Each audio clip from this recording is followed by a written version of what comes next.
Igalo.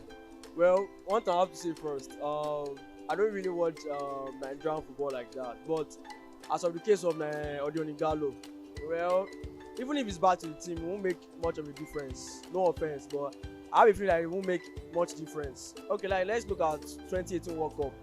What did he do? He didn't really do that much because he had a lot of chances and he missed. We would have defeated Argentina, but Argentina made a highlight of us. So him coming back to Super Eagles won't make much of a difference. I actually think they do because I really have not been following their games actually, but then I know that we cannot just depend on Nacho, and I think Osimhen is injured at the moment, so we don't even know. We are not sure when he'll be back. He did play the last game for Napoli, so I think that must have been the reason why they summoned Igalo back to the team. We really need him. We need his strength. We need his agility. We really need him in the team to be able to qualify for the World Cup. I think it's World Cup qualifier there. Yeah, so yeah, I think that must have been the reason why the coach decided to call up Igalo.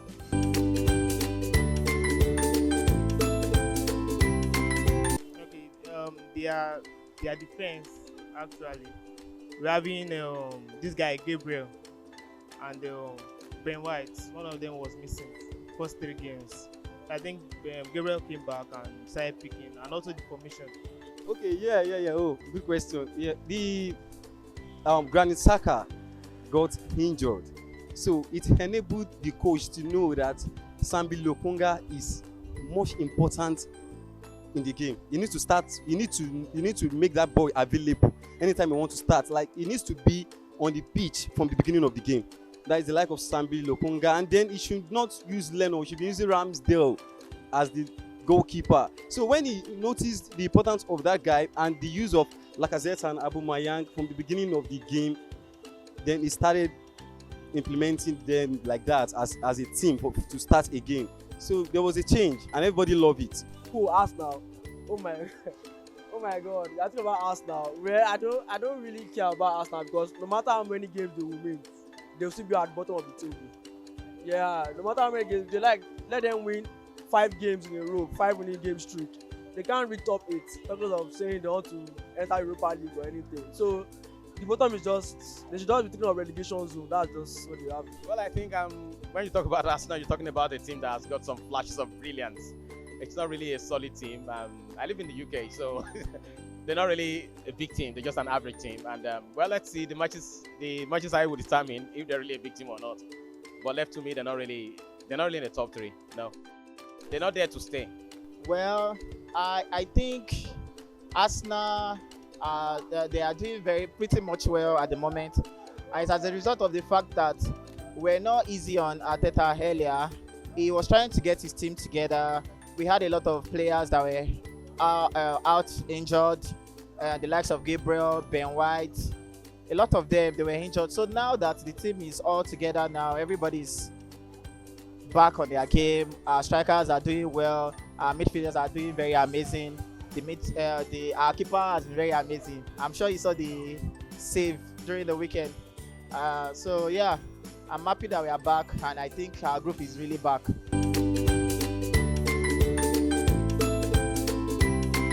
Yeah. That's in fact, it is very good. The coach is finding it difficult to understand that the players, they have nice players. They have Son, they have Harry Kane, they have, in fact, the kind of players that Tottenham is having at the moment. If Conte, as they are willing to bring him to that team, should arrive, he's going to do fine with those players. He's going to do well with those players. He was not performing. He was not improving in his game. Even against Burnley, the FA, the M Cup, Carabao Cup, they were not playing well. Even coming back to Premier League again, they were not playing well. You see one thing about English football, they don't give patience to their coaches. Any little how will I put it?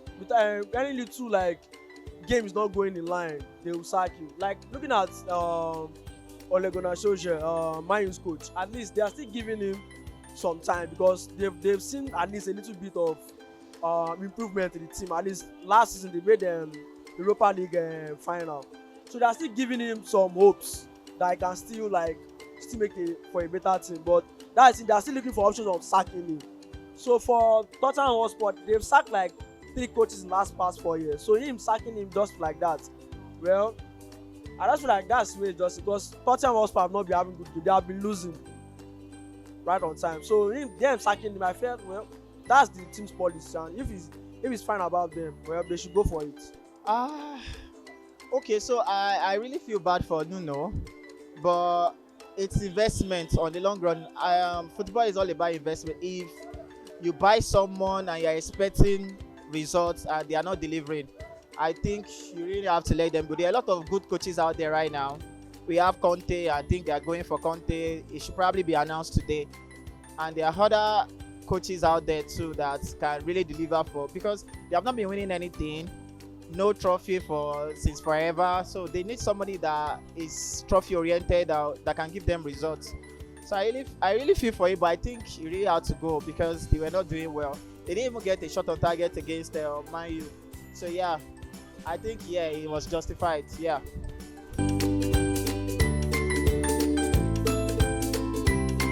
Yeah, right now Chelsea is playing a different type of football, with 3 defenders clogging up the midfield, opening up the flanks, and having a direct approach in the middle. Right now, they are a contender if they keep up this form, they are a contender for the Premier League. They are a huge contender because they play a different type of football from every other team in the Premier League. It will be difficult to beat Chelsea at the moment. Their coach is very good. Care is very good. It will be difficult, but some teams will still frustrate them. Speak of Man City. Speak of maybe Brighton and maybe Arsenal. Yeah, Brighton, because Brighton team is doing well. We shouldn't underrate them. You can't beat us. It's my team, so definitely you can't beat us. Because I know of people, they say like when it comes to big teams, Chelsea are not always strong. But I feel that's a lie. That's a very big lie. We've met Liverpool this season, we drew. We met Man City, okay, they gave us 1-0. But look at the teams we've beaten. We've defeated so many teams. The team that we beat, they defeated Man City. I think it was in the FA Cup or Carabao Cup. But I know that Man City has lost against West Ham. They lost to a small team. So us causing 3 goals and a team to beat, you can't beat us because I know that this is our season. We're going to definitely win the league. Yeah, their defense is obviously strong. They're only 5 defenders. 5 defenders, 2 wing backs. So I mean, how would they concede easily? Against Liverpool, they conceded only 1. A whole Liverpool. How would they concede 3 against someone else? So yeah, their defense is good. And they can win the league. Oh, can they be beaten? Well, of course, on the long run, they will be beaten. They're already having injury issues at the moment. The team has been very compact, and I think with some injury, like Lukaku is injured now, Werner is injured, but fine, they are still getting the goals and everything. If someone like Mount, I think Mount is also injured. They shouldn't have injury issues at the back. If they do, they'll have issues with the compartment at the back. The defense has been very, very compact. So yeah, I think on the long run, maybe at the second half of the season, they will start to concede and they will start to lose some games.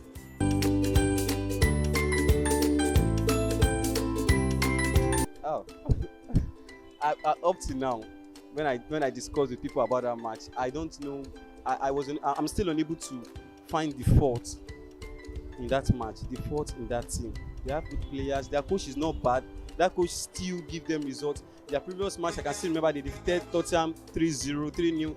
Although we can say that Tottenham is not doing fine, but then they did very well. So I don't know where the problem is coming from, except if I want to suspect the defenders. So it's not the coach. They shouldn't do any harm to the coach. It's not the coach. You see, one thing about Man U fans, they are very intriguing. And the reason why I like Man U fans because they usually have mouths. Because I have a lot of friends, most of them are Man U fans, so they always come at me. So don't sack Ole Gunnar Solskjaer, that's their business. Don't sack, they should sack him. It's not my. I don't have any business with mine, so don't sack right now. They should sack him. Yes, but yes, it's time, but obviously they can't sack him again. Let's see our next game against Tottenham. No, our next game is against Man City, I think. Yeah, Man City. So let's see after Man City. A lot of people wanted him to go before Tottenham match, but Now always Ole Gunnar, his team will always come back to support him. He changed his formation obviously. So yes, let's see how he has changed his formation now. So yes, let's see if he will perform. Okay, so this I would have said yes if it was last week you asked this question.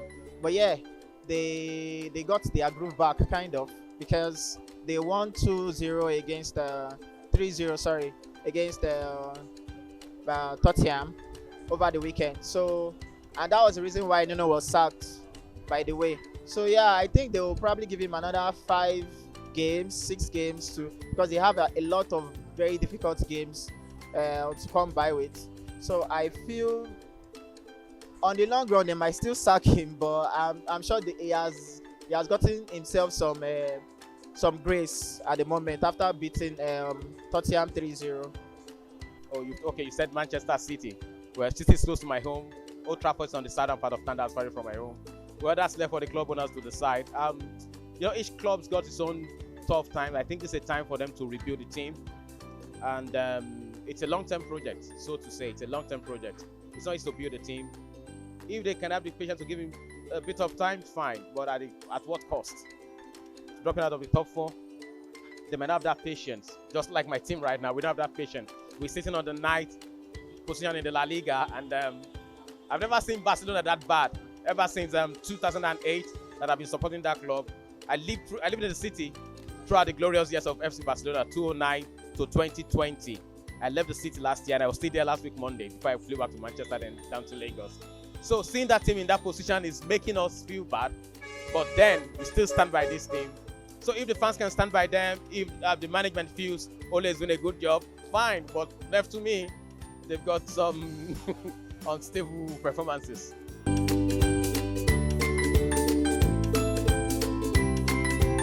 Lewandowski of Bayern Munich. He beat the odds. He won Champions League. He was the top goal scorer for Champions League and even in his league. So yes, he deserves something this season. We all know who's gonna win. Messi's gonna win, ride or die. Messi's winning. Messi's winning, yeah. That guy does something nobody else does with the ball. It has been a play you've seen him play. I just can't imagine what he does with the football. He's gonna win. Lewandowski is a good player. Mbappe is good as well, but they've not done half of what Messi has done. The last year when they would stop the not old was a good year for Lewandowski to have won, but this year I don't think it is. Messi has not done anything to merit it either, except for winning the Copa America and scoring goals and providing assists. But then Messi is Messi. Messi is Messi. For 2 days after I left FC Barcelona, I could not eat. It eats me so bad. Yeah, I could not eat. It was like a dream. We never saw it coming. We knew one day it would happen, but not the way it came. So it's Messi. If I have a vote, it's Messi for the first. For the second, it's Messi, and for the third, it's Messi. Okay, I'll pick Lewandowski. I'll pick Lewandowski. Yeah, well, he's been doing fine in few years. Giorgio is not bad though. He's not really bad. People will say maybe because he's not one of the best. He's not the number one midfielder in the world. But then I'm going to pick Lewandowski. I don't even need to beat around the bush. Lewandowski he has been doing fine. In Bayern Munich too, they are doing very well. So I think he's number 1. Wow. Well, looking at the stats and achievements, based on the 4 players you just mentioned, well, I'll try to push away Messi and Mbappe. You know that they are great players, but as of Ballon d'Or 2021, those 2 players have to be left aside. So the Ballon d'Or is between Jorginho and Lewandowski. Although that are 2 of my best players, Jorginho will be my own player and Lewandowski will be my favorite striker in the world. So it's between both of them. But I feel that Jorginho will definitely win that because he has won 3 trophies, so it's sure for him. I think it's not debatable. I think it should be Lewandowski actually.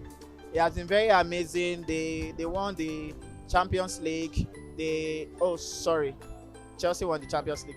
They won a lot of trophies at their domestic league. They got to the finals of the Champions League. So I think he had a lot of goals. He had more than 30 goals in the league, and altogether the calendar year I think he had like 40 goals or 40 something goals altogether. There was no striker last season that was as prolific as Lewandowski. So I really think he deserved the honor of the Ballon d'Or. The only person that is so close to him again will be Donnarumma, because of the very amazing season he had. He got the World Cup. It was like a defining moment for Italy during the World Cup. I mean, during the Euros. So I think he's the only person that should be close to getting it, if not Lewandowski.